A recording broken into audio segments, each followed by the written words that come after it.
Les procurations établies vont être précisées avec l'appel. Je me tourne alors vers qui pour faire l'appel? Toi, Jean-Pierre? Voilà, Jean-Pierre pour présent.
Parfait, merci Jean-Pierre. Donc, secrétaire de séance, qui lève la main pour faire ce travail-là? Je me tourne. Christophe? Allez, Christophe Caillot, secrétaire de séance. Pour le compte rendu précédent, vous l'avez tous reçu. Je suis sûr que vous l'avez lu le soir, votre coin de lit au bord de la table de chevet. Est-ce que tout est bon? Est-ce que vous validez ce compte rendu ou y a-t-il des questions? C'est bon, donc je considère qu'il est approuvé à l'unanimité. Il y a donc le tableau qui sera signé tout à l'heure, comme d'habitude. Et la liste des décisions, c'est Michel qui s'en charge ce soir.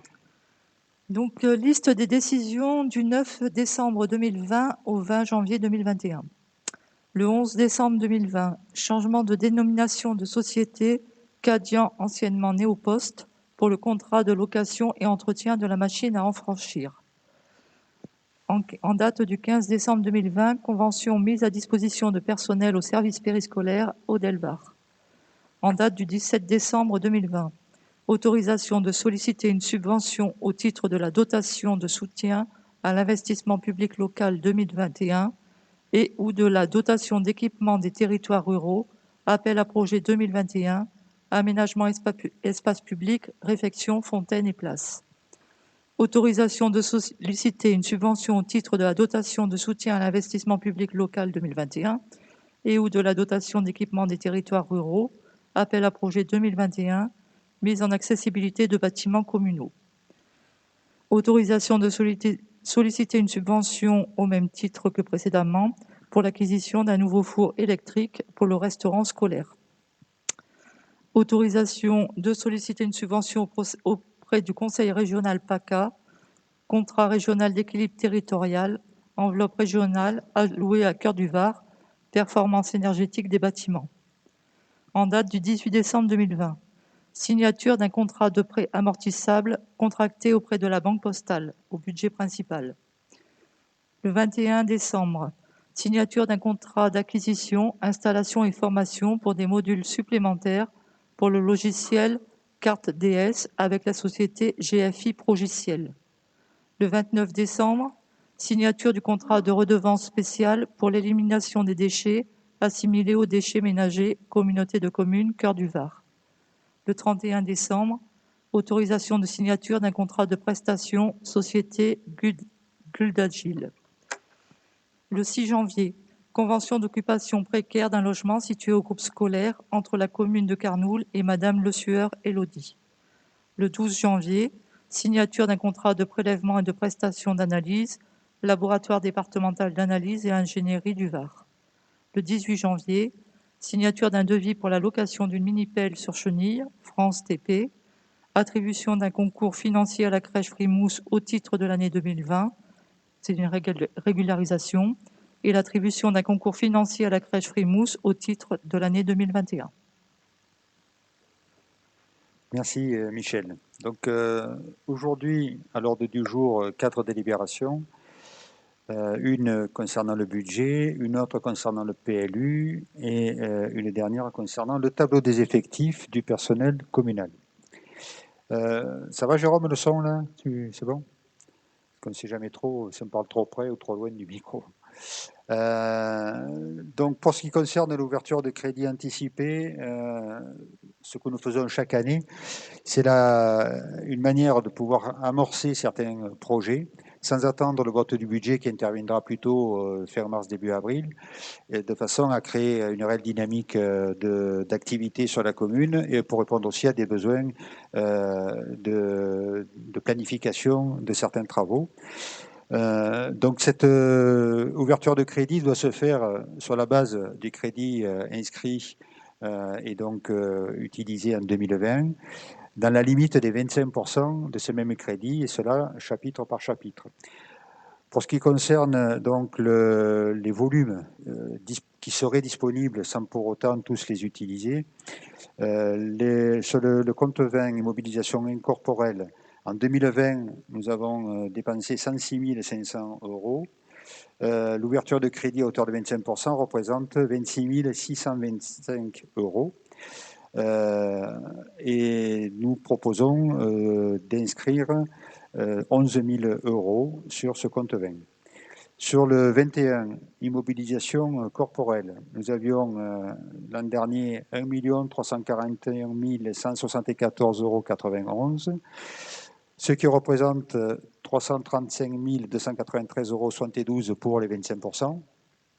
Et nous proposons d'inscrire 335 290, presque 100%, pour les besoins de financement des opérations. Sur le compte 23 travaux en cours, il était inscrit 500 000 euros. 25% représente 125 000 euros. Nous proposons d'inscrire 30 000 euros en ouverture de crédit anticipé. Sur les autres immobilisations financières, il y avait 10 euros en 2020 et nous avons besoin d'ouvrir 2,50 euros en crédit anticipé. Je ne sais pas si on va tenir jusqu'à la fin de l'année avec ces dépenses aussi lourdes. Ce qui représente donc en 2020 un montant budgétaire à 1 947 684,91 euros. Un maximum d'utilisation à 486 921,22 euros. Et nous proposons, les trois chapitres réunis, de pouvoir engager 376 290 euros. Ce qui se décline de la façon suivante. Sur le chapitre 20, article 2031, frais d'études, frais de géomètre, 10 000 euros. Article 2033, frais d'insertion, notamment pour le carrefour du Gératoire, 1 000 euros. Sur le chapitre 21, article 21.13, terrain aménagé autre que voirie. Acquisition foncière d'un bien cadastré, section AB, numéro 111 rue Pierre-Curie, à hauteur de 45 500 €. Sur une autre acquisition, le bien cadastré, section AB, numéro 175, place Gabriel Péry, 81 000 €. L'article 2151, réseau de voirie, enrobé rue Paul Landrin, 3 000 €. Réalisation du carrefour giratoire RD 97 avec le chemin du stade, et pas du collet comme c'est marqué dans la délibération. Je vous invite à le corriger. 203 790 €. Article 2152, installation de voirie. Signalisation, mobilier de voirie, 1 500 €. Article 2188, autre immobilisation corporelle, acquisition de matériel, 500 €. Sur le chapitre 23, article 23.13, construction, travaux d'étanchéité, enduit sur la façade est, je le précise, donc de la cascade, à hauteur de 30 000 € pour répondre à cette nouvelle exigence pour ce dossier. Alors, juste pour commenter un peu ces sommes, donc je le disais, pour un montant total de 376 290 € de crédit anticipé, c'est-à-dire 100 000 € de moins pratiquement que ce qui nous serait possible d'utiliser. Le giratoire est une affaire assez pressée. Nous avons cette semaine eu une réunion avec le conseil départemental pour valider le dossier de manière définitive. La consultation des entreprises est partie aujourd'hui en publicité. L'idée, vu les délais administratifs qu'il y a préalables à l'attribution du marché et à la mise en œuvre du chantier par les entreprises, nous espérons pouvoir livrer ce rond-point d'ici la fin du mois de mai. Si on gagne un peu de temps, ça sera tant mieux, mais c'est le planning moyen dans lequel on doit s'inscrire. Ça nous évitera d'avoir un chantier en plein été, ce qui n'est pas toujours agréable et pratique.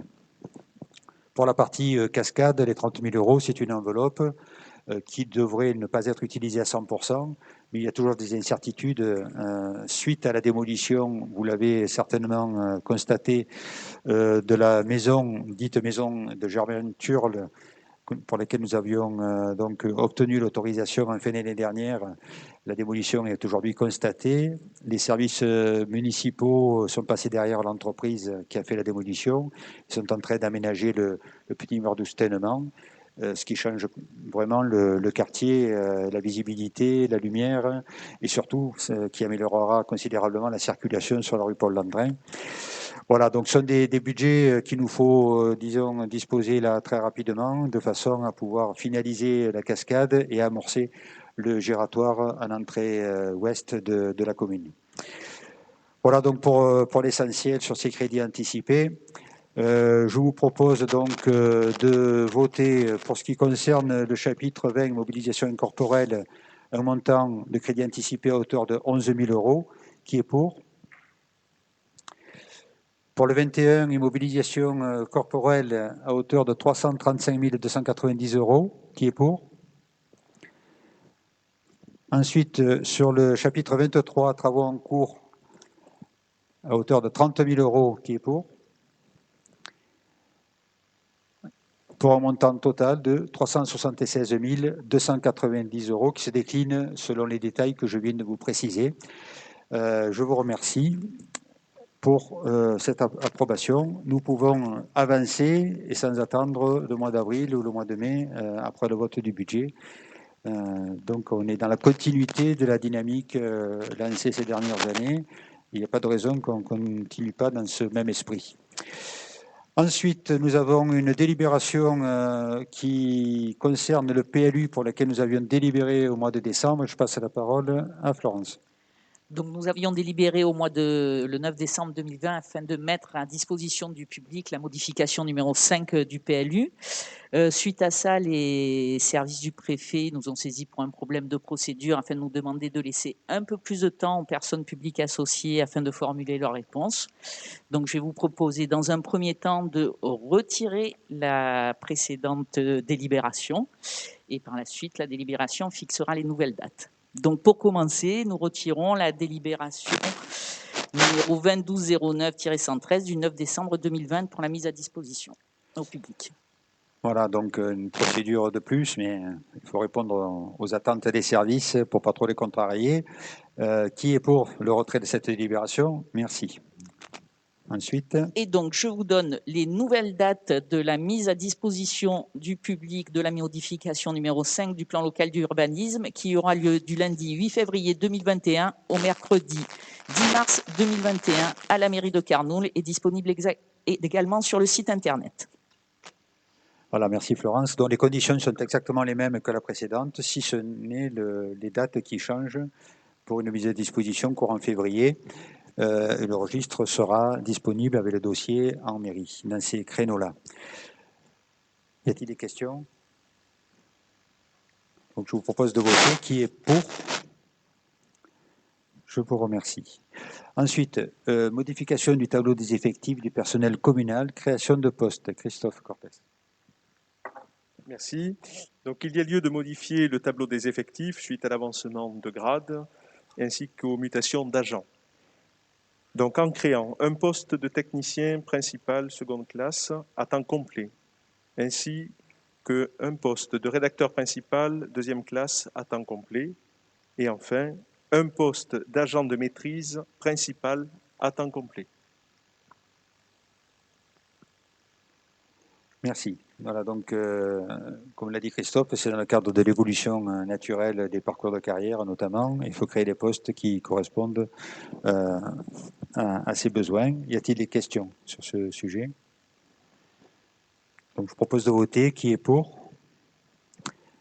Je vous remercie. Voilà, un conseil rondement mené, je vous en remercie, mais nécessaire et indispensable, vous l'avez compris, pour les divers sujets que nous avons abordés, pour ne pas perdre de temps.